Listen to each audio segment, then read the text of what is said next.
नमस्कार दोस्तों, मेरा नाम है Deepak and I am here to help you out to crack your interview. और इंटरव्यू से रिलेटेड जो है अब हम बातें करेंगे। पीआरटी का रिजल्ट उम्मीद की जा रही है, ठीक है ना। अब देखिए, बहुत उम्मीद की जा चुकी है, हर बार एक नई तारीख पे तारीख मिलती रहती है।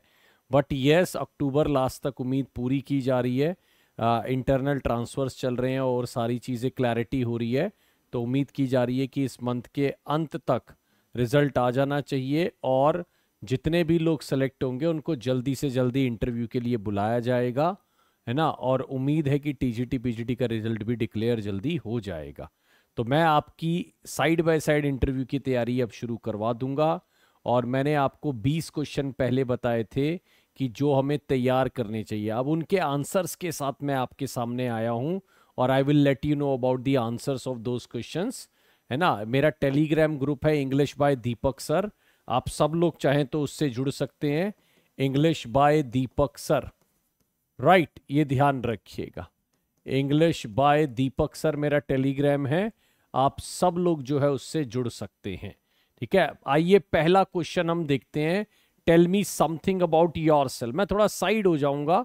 देखिए, अब tell me something about yourself में आपको क्या करना है, क्या क्या बातें बोलनी है, तो वो छोटी मोटी बातें आप ध्यान रखिएगा।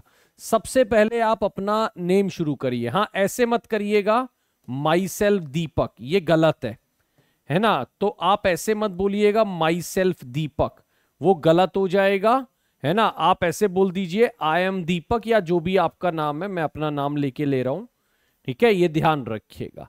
तो आई एम दीपक इस तरीके से आप बोलिए, या फिर क्या कहते हैं, माय नेम इज दीपक, ऐसे करके आप बता सकते हैं। अपनी एजुकेशनल क्वालिफिकेशन पे काफी फोकस डालिए। अपनी एजुकेशनल क्वालिफिकेशन पे काफी फोकस डालिए। जितने भी आपने टैट निकाले हुए हैं या जितने भी अदर एग्जाम्स निकाले हुए हैं वो हाईलाइट करिए। अपनी फैमिली के बारे में बहुत छोटी मोटी इंफॉर्मेशन दे दीजिए। अगर फादर अगर मदर आपके ऑलरेडी टीचिंग में है तो मेंशन कर दीजिए, उसका भी एक इम्पैक्ट आता है, ठीक। अपनी क्वालिफिकेशन, और सबसे इंपॉर्टेंट बात, अगर मानिए आपने केवीएस में प्रायर जॉब करी है, पहले आप केवीएस में नौकरी कर चुके हैं, या फिर आपके पास कोई टीचिंग एक्सपीरियंस है, तो वो आप बिल्कुल हाईलाइट करिए, क्योंकि वही एक चीज है जो आपको दूसरों से अलग करती है।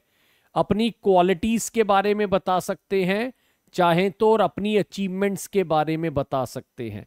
जॉब से रिलेटेड होनी चाहिए, बहुत अदर अचीवमेंट्स काम नहीं आएंगी, ठीक है ना। ऐसा नहीं है कि आपने कोई और चीज करी हो जिसका जॉब से लेना देना ना हो और आप उसके गुणगान कर रहे हो, ठीक है। तो कोशिश करिए ऐसा ना करें। जॉब से रिलेटेड गोल्ड मेडलिस्ट रहे हैं, जॉब से रिलेटेड बातें करिए। अपने आप को उस ऑर्गेनाइजेशन के लिए बहुत इंपॉर्टेंट दिखाइए कि भाई मैं इस ऑर्गेनाइजेशन के लिए बहुत इंपॉर्टेंट हूं और मेरे अंदर वो सारी कंपिटेंसीज हैं, वो सारी क्वालिटीज हैं जो आपको चाहिए, राइट। तो ये आप अपने इंट्रोडक्शन में इंट्रोड्यूस कर सकते हैं। चलिए आइए दूसरा क्वेश्चन देखते हैं कि आप टीचर क्यों बनना चाहते हैं। अब देखिए, अपना अपना रोल है, अपना अपना है। और देखो, मैं इस वीडियो को 10 मिनट से ज्यादा नहीं रखूंगा। 2 से 3 क्वेश्चन हर बार हम डिस्कस करेंगे और इंटरव्यू के रिलेटेड हम जो है काफी क्वेश्चंस की बातें करेंगे। तो आप टीचर क्यों बनना चाहते हैं, ये बड़ा कॉमन क्वेश्चन है और हर इंटरव्यू में पूछा जाता है। तो देखिए, पहली बात बोलना कि मेरे पास टीचिंग का पैशन है, ये बुरी बात नहीं है, ठीक है।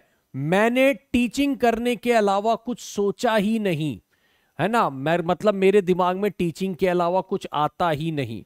मेरे को लगता है this profession has everything, respect, a good financial status and endless learning. और हमें जीवन में तीनों की जरूरत पड़ती है।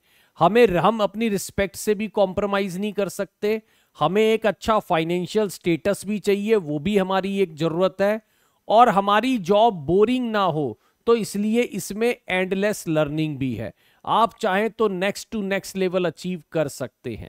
As a teacher we not only share we what we have learn during this process, we also keep learning things, and it is also one of the challenging jobs, so we never find it monotonous. मैं मानता हूं teaching का job बड़ा challenging job है ना। आपके ऊपर रोज pressure रहता है स्टूडेंट को कन्विंस करना, उन्हें कुछ नया सिखाना, है ना। और हमारे लिए लर्निंग के चांस बहुत है, इसके अंदर ग्रोथ के चांस बहुत है। तो देखिए, आपने ये भी क्लैरिटी दे दी इस आंसर से कि आप रुकने वाले बंदे नहीं है, आपको तो और नई नई चीजें करनी है। टीचिंग अगर आप जॉब मिल भी गई तो उसके बाद आप आराम से बैठने वाले बंदे नहीं है, ठीक है। तो आपको तो नई नई चीजें करने की हैबिट है और नई नई चीजें आप करना चाहते हैं। तो ये एक बड़ा प्यारा सा एक आंसर है। आप इसमें एडिशन और डिलीशन कर सकते हैं। मैं नहीं कह रहा कि एज इट इज आंसर आप किसी को पेस्ट कर दें, आप इसमें अपनी सोच के अकॉर्डिंग एडिशन डिलीशन कर सकते हैं। बट मुझे लगता है कि आपको रिस्पेक्ट भी चाहिए, एक फाइनेंशियल स्टेटस भी चाहिए और एंडलेस लर्निंग भी चाहिए। और जो सच में, ऐसा नहीं है हम कोई फेक बात बोल रहे हैं, जो सच में एक टीचिंग प्रोफेशन में हमें मिलता है, ठीक है, ये ध्यान रखिएगा। चलिए एक क्वेश्चन और कर लेते हैं जल्दी से। क्या कह रहा है, what are the qualities of a good teacher. भाई देखो, टीचर का, एक टीचर जो है लोगों के लिए एक पैरागॉन होता है, एक तरह से परफेक्ट एग्जाम्पल होता है कि लोगों को कैसे बिहेव करना। तो एक टीचर का बिहेवियर जो है वो स्टूडेंट के अंदर इनकलकेट होता है। अगर एक टीचर अगर टीचर डिसिप्लिन है तो स्टूडेंट भी डिसिप्लिन होंगे। टीचर ही अपनी क्लास में 15 मिनट लेट आता है तो स्टूडेंट को भी वही हैबिट पड़ जाती है। तो देखिए यहां पर क्या आंसर बन सकता है, quality of a good teacher. I believe a teacher is the pillar of the society and he or she is the responsible for shaping the future of student, ठीक है ना। हाँ जी, he or she must have these quality। उसके पास क्या होना चाहिए, एक तो देखो अपने सब्जेक्ट की नॉलेज होना कंपलसरी है। मानिए मैं इंग्लिश पढ़ाता हूं, अब बंदा बहुत अच्छा हूं, बहुत ही अच्छा ह्यूमन बीइंग हूं, बट मुझे इंग्लिश की नॉलेज नहीं है, तो मैं कैसा इंग्लिश का टीचर हूं। तो इसका मतलब I should have very very sound knowledge of English language. तो आप किसी भी चीज के टीचर है, आपके पास सबसे पहले उस सब्जेक्ट की बहुत डिटेल्ड नॉलेज होनी चाहिए, ठीक है, ये ध्यान रखिए। टीचर को थोड़ा हम्बल रहना चाहिए, मतलब हम्बल इन द सेंस कि वाइल डीलिंग विद पीपल, ऐसा नहीं है बहुत स्ट्रिक्ट होना चाहिए। ज्यादा स्ट्रिक्ट टीचर भी अच्छा नहीं रहते, क्योंकि फिर बच्चा उनसे डरता है और टीचर सेंटर्ड क्लासरूम बन जाता है। और जहां पे टीचर सेंटर्ड क्लासरूम होगा वहां उतना अच्छा पढ़ाई नहीं होगी, ठीक है। चलिए, teacher should be unbiased in class, ये भी एक बहुत जरूरी बात है कि टीचर का कोई फेवरेट नहीं होना चाहिए। टीचर का कोई ब्लू आइड बॉय या ब्लू आइड गर्ल नहीं होना चाहिए कि भाई कोई उसका फेवरेट हो, है ना, और किसी को देखकर वो पसंद ना करता हो, ये सब नहीं होना चाहिए, है ना। उसको कोई भी फेवरेटिज्म नहीं करना है, जेंडर बायस नहीं होना चाहिए। अभी मैं क्वालिटीज बता रहा हूं, ड्यूटीज नहीं बता रहा हूं। क्वालिटीज और ड्यूटीज में फर्क है। कई बार लोग मानते हैं कि ड्यूटीज और क्वालिटीज, क्वालिटी और ड्यूटीज में फर्क है। अभी मैं ये बता रहा हूं टीचर के पास कैसी कैरेक्टरिस्टिक्स होनी चाहिए, उसका बिहेवियर, उसका आइडिया ओवरऑल क्या होना चाहिए। तो देखिए सीधी सी बात है, टीचर के पास साउंड नॉलेज होना चाहिए, एक हम्बल नेचर होना चाहिए, अनबायस्ड होना चाहिए, कोई फेवरेटिज्म ना करे, है ना। गर्ल और बॉय का जो जेंडर बायस चलता है वो नहीं होना चाहिए, और वो सारी सिचुएशन में अडेप्टेबल होना चाहिए, और must have patience to deal with class. देखिए अगर टीचर को ज्यादा गुस्सा आता होगा तो वो क्लास को कभी डील नहीं कर सकता। क्लास में हर तरह का स्टूडेंट आता है, हम इतनी क्लासेस लेते हैं, हमारे पास हर तरह का स्टूडेंट आता है, तो हमें एक पेशेंस लेवल हमारे पास होना चाहिए।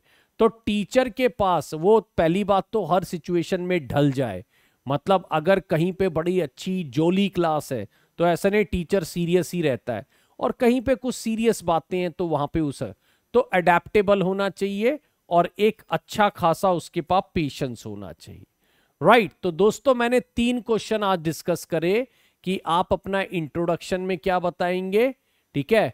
और अगर मैं बोलूं तो अगर कोई आपको ये बोलता है कि भाई आप टीचर क्यों बनना चाहते हो, तो वो मैंने आपको बताया, और आप टीचर की क्वालिटीज क्या क्या होती है वो बताया।